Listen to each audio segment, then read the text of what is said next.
আপনি রাজত্বের মালিক, আপনি ক্ষমতাধর ব্যক্তি। সামান্য একটু ক্ষমতা পেয়ে আপনি মনে করেন আপনি ক্ষমতাধর ব্যক্তি। সামান্য একটু বুঝার কারণে আপনি মনে করেন আপনি একজন জ্ঞানী ব্যক্তি। সামান্য একটু পয়সাওয়ালা মনে করেন যে আপনি ধনী ব্যক্তি। আরে ভাই, তা না। আপনাকে মনে করিয়ে দেই, আল্লাহ রাব্বুল আলামিন কি বলছেন? কুলিল্লাহুম্মা মালিকাল মুলকি তুতিল মুলকা মান তাশা ওয়া তানজিউল মুলকা মিম্মান তাশা ওয়া তুইজ্জু মান তাশা ওয়া তুযিল্লু মান তাশা বিয়াদিকাল খাইর। রাজত্বের মালিক একমাত্র আল্লাহ। কুলিল্লাহুম্মা মালিকাল মুলকি তুতিল মুলকা মান তাশা। আপনি যাকে ইচ্ছা রাজত্ব দান করেন, আর যার কাছ থেকে ইচ্ছা রাজত্ব কেড়ে নেন। যাকে ইচ্ছা সম্মান দান করেন, আর যার কাছ থেকে ইচ্ছা সম্মান কেড়ে নেন। যাকে ইচ্ছা অপমানিত করেন, আর যার কাছ থেকে ইচ্ছা অপমানিত হওয়ার পরেও তাকে সম্মানিত দান করেন। আপনি কিছুই না ভাই, এই দুনিয়াতে আপনি কিছুই না। আপনি সামান্য টাকা পয়সার মালিক হয়েছেন বলে নিজেকে অনেক বড় মনে করেন। মানুষের সাথে আপনি অসদাচরণ করেন। তার সম্পদ লুণ্ঠন করার জন্য আপনি পাগল হয়ে মাতোয়ারা হয়ে গেছেন। এগুলো আপনার কোনো কাজেই আসবে না, কোনো কাজে আসবে না।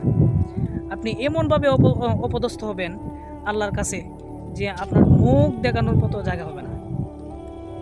একটা আয়াত থেকে শিখে নেন যে আল্লাহ আপনাকে কতটুক পর্যন্ত রাজত্ব দান করার পরেও অসম্মানিত করতে পারেন। আপনি এইটাও দেখে নেন যে ফেরাউন কত বড় ধনী ছিল, অর্ধেক দুনিয়ার মালিক ছিল, তারপরেও তাকে কতটুক অপদস্থ করছেন আল্লাহ রাব্বুল আলামিন। কালেমা পড়ার কোনো সুযোগ পেয়েছে না। আপনি তো সামান্য একজন মানুষ। ফেরাউন এই অর্ধ পৃথিবীর রাজত্ব করার পরে সে মনে করেছিল কি, সে বলেছিল আমি খোদা। সে মুসা আলাইহিস সালামের সাথে তর্কে জড়াতো, তার অহংকারের বড়াই দেখাতো, তার ক্ষমতার বড়াই দেখাতো, সব কিছুর বড়াই দেখাতো, কিন্তু কোনো কিছু ঠিকছে এখন পর্যন্ত? আপনারা শুধু তার মমিটাই পাবেন, আর তার যে কুকর্মগুলো আছে এই কুকর্মগুলাই পাবেন। সে মারা যাওয়ার আগ পর্যন্ত কি বলছিল? আমানতু আন্নাহু লা ইলাহা ইল্লাল্লাযী আমানাত বিহি বানু ইসরাঈল। এই কথাটা বলার সুযোগ দেওয়া হয়েছিল। আমি ঈমান আনলাম ওই আল্লাহর প্রতি, বনে ইসরাইলের মুসা যে আল্লাহর প্রতি ঈমান এনেছে, আমি ওই আল্লাহর প্রতি ঈমান আনলাম। কিন্তু সে এই কথাটা বলার পরে আল্লাহ রাব্বুল আলামিন তার কালিমা পড়ার পর্যন্ত সুযোগটা দেন নাই। আল্লাহ রাব্বুল আলামিন তার জান কবজ করে নিয়েছেন। সে অর্ধ পৃথিবীর ক্ষমতা রাজত্ব পাওয়ার পরেও তার মৃত্যুটা ছিল একটা ভয়ঙ্কর পরিণতি ছিল। আর আমরা সামান্য একটু সাংসারিক একটু ক্ষমতা পাওয়ার পরে নিজেকে মনে করি যে আমরা কত বড় একটা ক্ষমতাবান ব্যক্তি হয়ে গেছি, তা বলা বাহুল্য। এখনো সময় আছে ভাই। আপনার টাকার ক্ষমতা দেখানো, আপনার অহংকার, অহমিকা এসব ছেড়ে আল্লাহ রাব্বুল আলামিনের দিনের পথে চলে আসেন।